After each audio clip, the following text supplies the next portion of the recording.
So I'm glad to tell you a little bit about our efforts at the Naval Research Laboratory using wide area RDMA. Before I do that, I want to acknowledge the contributions of my colleagues Srinath and Eric. Eric's in the back, so he can explain this after I try to. The place I want to start is to explain, why we're looking at RDMA over wide area networks. I'm going to do that real briefly, and then I'm going to try to get into how do we think we can make this work better. And if we have time at the end, we can come back to any part of this. Our interest is to have a bridge between data centers that's really high performance. More and more, our adversaries, they present challenges that cause us to need to aggregate data across a global set of intelligence centers, and we're talking about a lot of data. And just as the efficiency of high-performance computing cluster depends critically on the performance of that fabric in the computer room, the mission performance of this distributed processing problem across all these intelligence centers depends critically on the effectiveness and performance of the wide area network. So we've been pursuing RDMA solutions for joining data together across the globe since 2002. We proposed and began development of Infiniband extenders to bridge RDMA over the wide area network. And our objective at the beginning was that we would be able to buy commercial devices that would do that. And by 2006, we had a couple of commercial sources. And by 2009, we had extended a network halfway around the world. And we were well on our way towards building a distributed storage infrastructure that served us very well.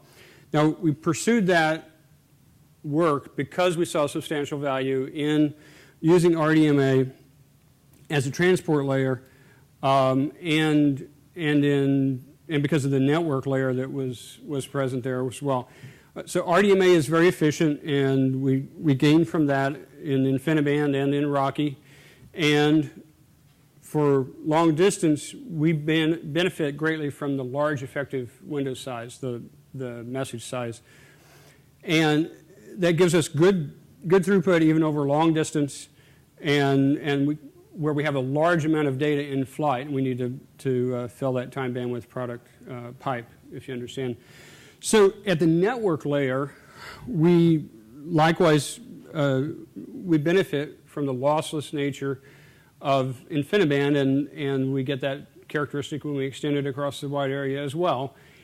It really comes down to retransmitting data is always ineffective and inefficient. You've already failed when you're in the process of retransmitting data. That's true in the computer room. It's thousands of times more true when you're going thousands of kilometers around the world. So to jump to the chase, well, just a couple more words about RDMA. I'm going to skip through these pretty quickly. Basically, we see a lot of performance benefits from RDMA, even over long latency lengths. And we'll come back and talk more about these if we have time and people are interested. But I'm going to skip over this for the most part as well. But I want to say, before I go on, so Vint Cerf last week parachuted into the Open Networking Summit. I mean, how cool is that? I want to do that. He made note in his talk of the high utilization that Google is getting on their data center to data center WAN connections. And he said 95% utilization is unheard of in the industry. Well, with good flow control extended over the wide area networks, we easily see better than 95%, and basically that's what this picture is showing without me explaining it very well.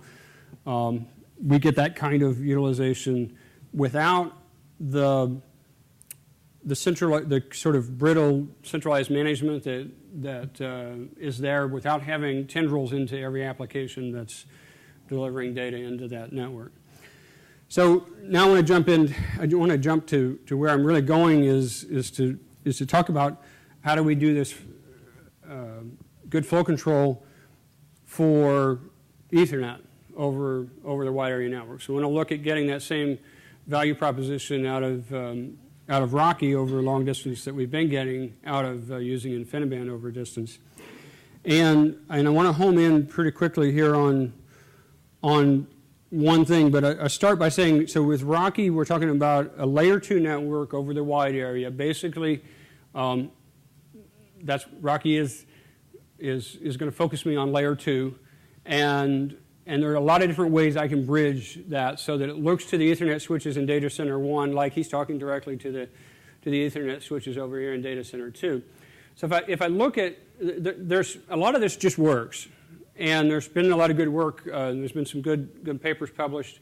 And particularly if you're going just point to point and you've got a pretty simple setup, this just works, and that's really great. And you get the benefit of RDMA. Very good. Now, what happens, though, in a more complex setup is, if I look at the data flow from data center 1 to data center 2 here, I can get a lot of different things coming up that are going to cause congestion over here in the destination data center. Now, good flow control over here is going to help push that back, and I'm going to hop by hop work my way back. But when I get back to this boundary with the wide area network, now I've got a problem because there's no support for that good flow control for Ethernet over the wide area. So what we're really looking for then is how can we get that good flow control and get this lossless behavior over the wide area network. I mentioned these options aren't presently there. I mentioned that if you're doing point to point, and particularly if you engineer a good path, you can work this out. You can make it work on some limited basis. But if you want a general use of Rocky between data centers over the wide area, you're going to have to face this issue that you need to have a solution for good flow control over the wide area. Let's see, I won't come back to that other chart, but so basically what we're after is a control loop. We'd like it to be simple that will cause this link over the wide area to deliver data at the same rate that my destination systems are ready to accept it at. And this is not a terribly complicated control problem. We just need to sort out what's a good implementation for doing this, and we want to do this in as standard a way as possible. And so we set out to look at, can we use the IEEE standards really as they are to deliver a lossless long-distance Ethernet. So there's a lot of history to Ethernet flow control we can't go into, and there are reasons why it isn't being used or wasn't implemented for wide area networks. Things having to do with the cost of large buffers and congestion spreading, and it goes on. I'm not wanting to argue against all of those things, but I want to say that for the special case of data center to data center, where I'm really talking about fairly simple topologies, backbone connections between data centers that I'm going to manage, not the way the big internet is managed, then we think that there's a good application there, and we want to use this pause control definition that's already there. So priority flow control uses the same basic thing for multiple priorities. What we have is a field that defines the duration of time that the link transmitter will hold off. And it's dependent on data rate, and I've got 33 milliseconds up to, at 100 gigabits, I'm only able hold off a third of a millisecond. So we want to look at how to use this mechanism, so in the data center, basically what I do, I get a destination system that's oversubscribed. He says pause, and he generally will send FFFF, which to him is just like saying X off, and hold up. And then when he's ready, he'll send 0, which is X on, and data flows again, and everything's fine, and everything's local, so everything works fine. What we're looking at is using this over distances from here to the East Coast is 50, 60, 70 milliseconds. Round trip time halfway around the world is a couple hundred milliseconds round trip time, and that's the kind of environment we want to work in. Okay, so what we did was we took that basic definition from the standard and did some poking at how could we use that. We set up some simulations, and jumping ahead a little bit, what we did was we send a pause frame on a shorter interval. We send a pause frame on a maximum, so if that maximum time that I can say wait is a third of a millisecond, then we'll send a pause frame every third of a millisecond if we need to, and say wait. And so we can control the traffic from the distant end everywhere from 0 to 100%. So we did these simulations, and I'm going to walk you through some of the results just to try to convince you that this really can work. The simulation that we used is really, or that we conducted, really just addresses what's inside this circle. We have an in system that's not always available. He's on some random basis says wait, and so we just simulate that. We're focused mostly on looking at what happens in this switch or gateway that's sitting at the boundary with the LAN and the WAN. And he, when his buffers get to some level, according to some algorithm, will send these pause packets back and hold up the traffic from the distant end. For this simulation, we're assuming there's always data waiting at the distant end ready to come to us. We're just looking at how can we manage that flow. So the first thing we did was we looked at this on and off kind of thing, because that's the way a lot of equipment today is set up. It doesn't really do that timed pause. It just says FFFF or 0. And so what we do is we send that if we're above some threshold, and we don't send that hold if we're below that threshold. When we send it, we send it every maximum pause interval. And this is the kind of performance that we see. This is with a fairly low threshold.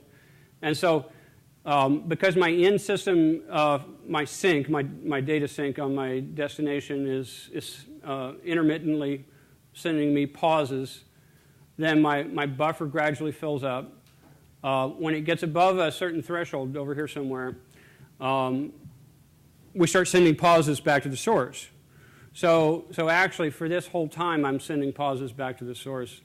And that's about a round trip time, because I don't stop getting data from that transmitter until a round trip time later. Because this system is emptying at about a 90% rate, it empties very quickly, and then we do it again. This isn't a good design because we actually underflow the buffers at the destination. So because I'm largely concerned with good data movement and effective use of the wide area network, I don't want this particular choice of parameters, but it just shows you we can go in and start playing with this. And I don't actually have the simulation for the case where we set the threshold to be a round trip time worth of data.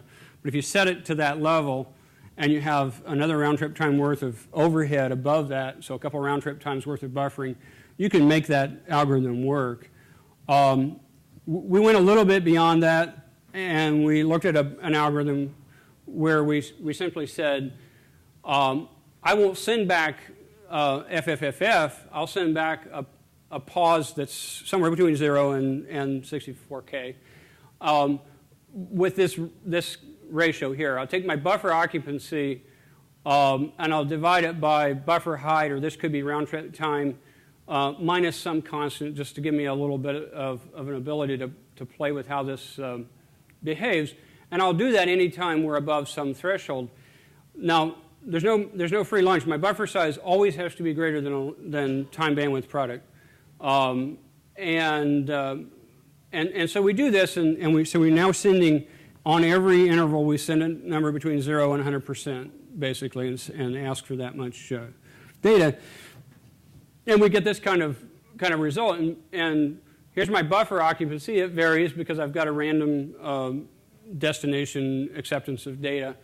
And so we send back a message to the source that kind of follows the shape of that buffer occupancy. And with this algorithm, with a buffer that's whatever my threshold value is plus a round trip time, we can assure that we don't get an overflow or an underflow. Now, a little bit of an ideal simulation. We haven't accounted for a lot of the different factors, the jitter kind of things that come into this, but you kind of get the idea that this works. By the way, the top one here is for a round trip time of 100 maximum pause times. We just normalized our simulation. But that works out to be equivalent to, at 100 gigabits per second, that would work out to be a simulation for 33 milliseconds. So kind of between Omaha and DC. This one's for 50 milliseconds. We did the simulations for a wide range of cases. And we did it for different cases of bandwidths for the destination system and source bandwidth. We played with this characteristic constant, that number that just it's kind of a gain value on your feedback loop. And so if I set it to a high value, it pushes back more aggressively on the data source. If I set it to a smaller value, then it's less aggressive. It depends on what my criteria is for goodness of a wide area transmission as to what value I want to use. Because if I was doing something interactive, then latency and low jitter in my latency might be important to me. If I'm, like my case generally is that I care about just moving data and getting it to the destination, and using my wide area bandwidth efficiently. In that case, I'm probably going to choose a low value here, and that helps me to get the data across the link. So and that's what this chart kind of shows. Is the top one is for this smaller characteristic constant. My buffer occupancy tends to be, up here. My buffer occupancy tends to be higher. I'm sending kind of a measured response back to the source. If I do this with a more aggressive pushback, then my buffer occupancy is lower on average, although actually there's more jitter. And I have this case of this underflow that I want to avoid, but it's something that, depending on your environment, you might have a different perspective on that. Yeah, I'm going to skip over that, and I want to summarize and then leave time here for some questions, and we can go back to whatever you guys want. So I set off by saying we care a lot about RDMA. We're using RDMA for a distributed storage network. We're getting over a global distance over multiple continents. We get great results from that, and we want to see that same kind of opportunity for using Rocky. We like Ethernet just fine, and for the wide area, and so we were able to do this in a way that does not break the standard. Now, it's beyond what the standard intended, but we don't have to change any of the definitions of any of these protocols. And we chose a couple of different options. I showed you this on-off pause frame because that's a simple thing. The timed pause, we send back this still on that same interval. There's lots of other options. You could send a maximum pause frame, but you could adjust the interval that you send it on. You could still get a proportional feedback that way. You could look at more complex algorithms for calculating how do you want to send things, how do you want to do this feedback. That's control theory, and there's lots of nice things you can do there. And all of that's outside of the standard. We think all these things work with all the data center bridging kind of things. This is just a simulation. This is work in progress. We haven't implemented this. We would like to. We're looking at options to do this on a white box. We're looking at options at 100 gigabits per second. We would really like to implement this in some kind of, prototype this in some kind of FPGA platform. And really we'd like to talk with Ethernet switch vendors about, what are the chances that we can get a port on a switch with more buffer and look at these algorithms. So, questions?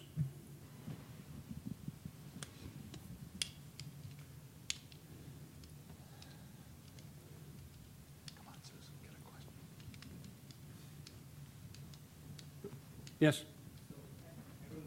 Are you willing to share what kind of hardware are you using for vendors? Currently? Yeah, we're using,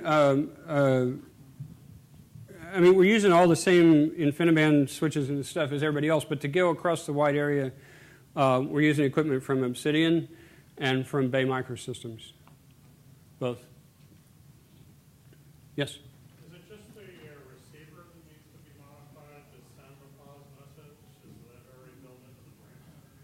So we're using the same mechanisms that are already built into the transmitter, so we don't have to make any modification there.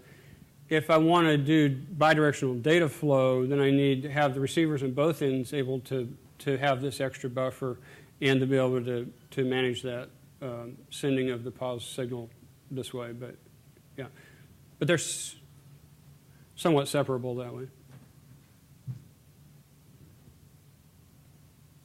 Okay? Thank you all.